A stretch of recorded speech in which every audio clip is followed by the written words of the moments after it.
What's up, everybody? Welcome to Podcast Now. I'm Alex, and all right, I was considering making this video, and I was like, all right, well, I don't know if I want to because of the controversy that may follow from it. I'm not naming names. In fact, I don't have anybody in my head right now that I'm currently thinking of. I have seen a wave of people on Twitter talk about this change in mindset about Scream 6, and it's what I want to talk about in this video. Now, we've kind of mentioned this in the last video when I talked about Annika's death, and there's seemingly a moment that happened online with the Scream fandom, at least some of them, where the latter scene went from something that was incredible to being complete garbage. Now, as a quick reminder, in case this is first time watching my video or something, I'm very much a person that believes in being an individual, forming your own opinion, and all that jazz. So if you don't like something, I totally respect that. This channel is actually for you, because if I like things you don't, or you like things I don't, that's totally cool. When I have a problem with it is when people just kind of change on a dime, or they're fake, right? They're not actually real. That is the thing that bugs me, I think, the most, at least the more I'm online and the more I've been online for all these years, is people that just aren't actually being themselves. So the Annika thing that kind of sprung it up is, it's like, all right, well, it's okay if you don't like it. It's totally fine. We can have discussions all day. I'd actually love that. Let's do it. But don't change your mind on a dime. Now, you can also, change your opinion. Your opinion can evolve over time, but don't be fake. That's ultimately, what we talked about in that video. Well, that was only a piece of it. And I had seen it back then, but I've seen it over the last couple days now.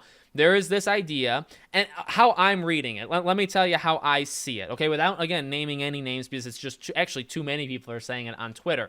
There seems to be a thing going around where, okay, we were all very fake about our opinion about Scream 6 when it was out in theaters to support it, to get it going. Now that the movie's out, the dust has settled, it's on, digital and all that, let's talk about how we really feel.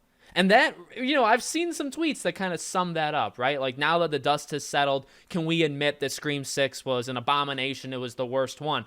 Again, it's everything I just said for Annika. If you didn't like it, fine. That's totally cool. See, I actually think you would have gotten blasted by the exact same people. This is what upsets me. Now my heart rate's going to go up. These people that seemingly lied for months are the exact same people that would have gone after you if you expressed your real opinion about Scream 6 when the movie came out. And notice I said real, because if you say, oh, well, I didn't like it.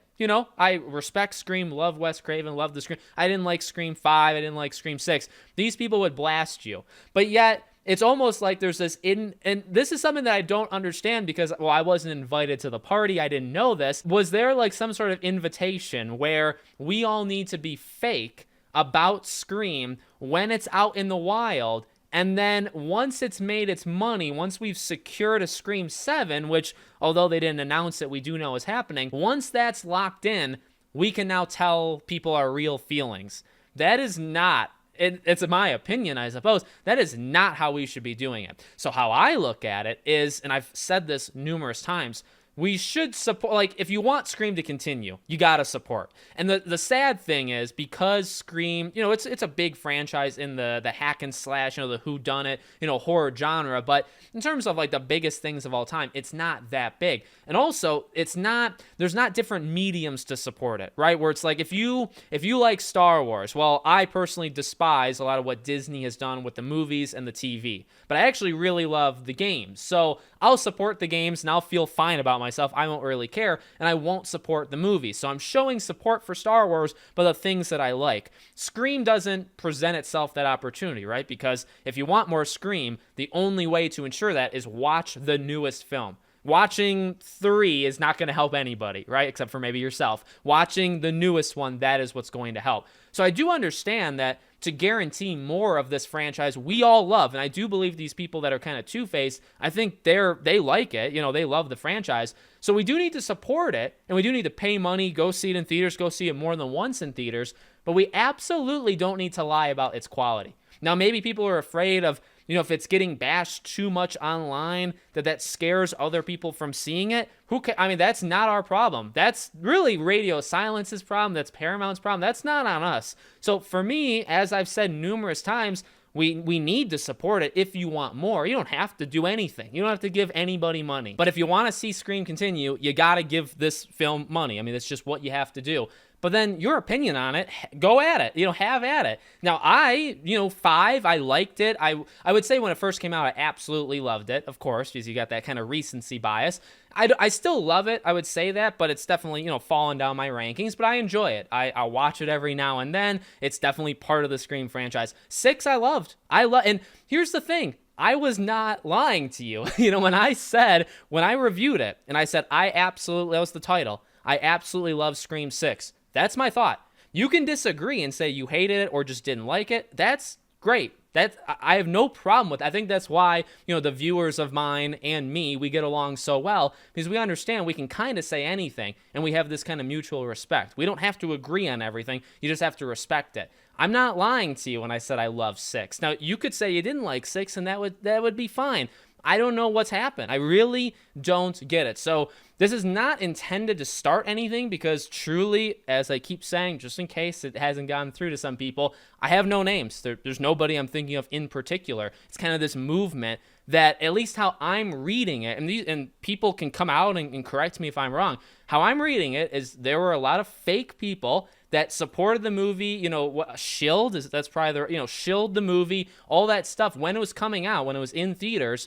But really, they were hiding, the Ghostface reveal was pathetic. Well, why couldn't you have said that? You don't have to give spoilers. You could say, I hated the Ghostface reveal. You could have said that the day the movie came out. Why do we need to wait 2 months after to say, all right, let's be real? Can we be real? Let's take off our mask.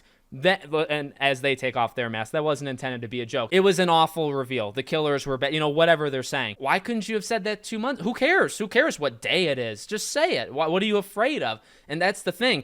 And again, I think it upsets me so much. We've talked about this before, right? Over the last couple of years, there is a pretty, not the entire Twitter Scream fandom. And I'm really just going after Twitter here. I think a lot of the people that watch all different creators on YouTube, I think they're relatively nice. But there's just some pockets of Scream Twitter's fandom that are a joke, in my opinion. And these are the people that I've seen time and time again leading into 6 or whatever.